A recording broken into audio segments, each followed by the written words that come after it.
Serikali ya kijeshi ya Burkina Faso imesema imezuia njama kubwa ya kumpindua kiongozi wa utawala wa kijeshi Captain Ibrahim Traore, ambapo inadaiwa kuwa wapanga njama hao walikuwa wakifanya kazi kutoka nchi jirani ya Ivory Coast. Akisoma tangazo la taarifa hiyo kupitia television ya taifa kwenye mji mkuu wa Burkina Faso wa Wagadugu, waziri wa ulinzi Mohamedou Sana amesema taarifa za kijasusi nchini humo zimebainisha kuwa mashambulizi hayo aliyoyaita ya kigaidi yalikuwa yamepangwa kufanyika Jumatano ya wiki iliyopita. Kitengo cha ujasusi kimeifuatilia njama ambayo kulingana na mpango wa magaidi ingetekelezwa Jumatano ya Aprili 16 kwa uvamizi dhidi ya ofisi ya rais wa Burkina Faso ambao ungefanywa na wanajeshi waliosajiliwa na maadui wa taifa, imesema sehemu ya taarifa hiyo ya waziri Mohamed Sana. Waziri huyo alisema kuwa jaribio hilo la mapinduzi liliongozwa na wanajeshi wa sasa na wa zamani waliokuwa wakishirikiana na viongozi wa makundi ya kigaidi.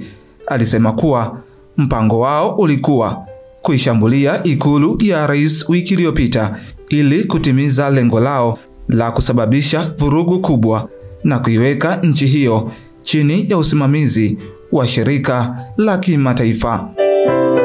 Mohamedou Sana, waziri wa ulinzi wa Burkina Faso, ameongeza kuwa waliopanga njama hizo dhidi ya nchi yake ni kundi la wapiganaji ambalo yeye anasema limeajiriwa na maadui wa nchi yake ambao hata hivyo hakuwataja, lakini akasema kundi hilo linapata hifadhi katika nchi ya Ivory Coast. Amesema kundi la wapiganaji hao linaundwa na wanajeshi wa zamani wa Burkina Faso na linaongozwa na Meja Jean Compaoré na Luteni Abdurrahmane Bari. Wakati huo Burkina Faso imeilaumu nchi ya Ivory Coast kwa kuwahifadhi wapinzani wake ambao siku zote wamekuwa wakipanga njama za kuipindua serikali ya kijeshi ya Captain Traore. Hata hivyo, kufuatia jaribio hilo, idadi kadhaa ya wanajeshi wakiwemo maafisa wawili wa vyeo vya juu walikamatwa wiki iliyopita kwa tuhuma za kuhusika katika jaribio hilo la kuhatarisha usalama wa taifa. Kwa takriban miaka miwili sasa, utawala wa kijeshi nchini Burkina Faso umekuwa ukiwahoji maafisa wengi wa kijeshi kwa tuhuma hizo za kutaka kuzing'oa madarakani ngazi za utawala wa kisheria. Traore amekuwa akitajwa kufanya mabadiliko kadhaa katika maeneo mbalimbali ya kiuchumi na kijamii. Hali hii imezua mtafaruku na wahisani, hasa nchi za Magharibi na Marekani. Tofauti na watangulizi wake, Traore alipokelewa kwa hamasa kubwa na sehemu kubwa ya wananchi, hasa vijana waliomwona kama mzalendo na mkombozi. Aliahidi kuweka mbele maslahi ya taifa, kupambana na rushwa na kuongeza juhudi za kijeshi kukabiliana na ugaidi uliokuwa umekithiri.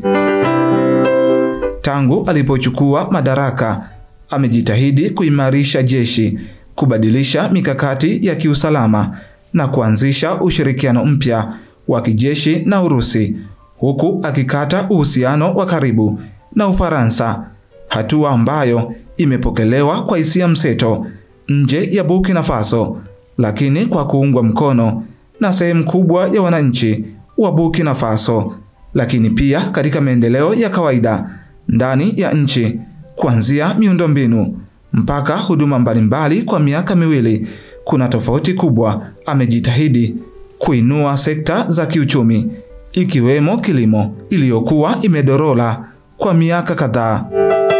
Umaarufu wake na namna anavyokaa kijeshi, kutembea na silaha kiunoni na kusalimia watu kwa kukunja ngumi, yaani kuwapa tano, kuna muweka kuwa kiongozi wa kipekee barani Afrika. Burkina Faso imepitia misukosuko mingi ya kisiasa tangu uhuru wake mwaka 1960, ikiwa ni pamoja na mapinduzi ya mara kwa mara. Moja ya mapinduzi yanayokumbukwa zaidi ni yale ya mwaka 1983 yaliyomweka madarakani Thomas Sankara, ambaye aliuawa miaka 4 baadaye na rafiki yake wa karibu Blaise Compaoré, aliyeitawala nchi hiyo hadi alipoondolewa mwaka 2014 kupitia maandamano makubwa ya wananchi. Kwa sasa nchi hiyo iko katika hali ngumu ya kiusalama, ikiwa ni mojawapo ya mataifa yanayokumbwa na mashambulizi ya mara kwa mara kutoka kwa makundi ya kijihadi. Inakadiriwa kuwa zaidi ya 40% ya eneo la nchi limo nje ya udhibiti wa serikali. Katika njama ya hivi karibuni ya kumpindua Traoré ambayo ilipangwa kufanyika tarehe 16 Aprili mwaka 2025, Waziri Sana alisema kuwa wapanga njama walijaribu kutumia viongozi wa dini na viongozi wa mila kuwashawishi maafisa wa kijeshi kuunga mkono mapinduzi hayo. Alieleza kuwa viongozi wa mpango huo walikuwa nje ya nchi ya Ivory Coast, akiwasema maafisa wawili wa zamani wa jeshi kuwa ndio waliokuwa wakiongoza njama hiyo.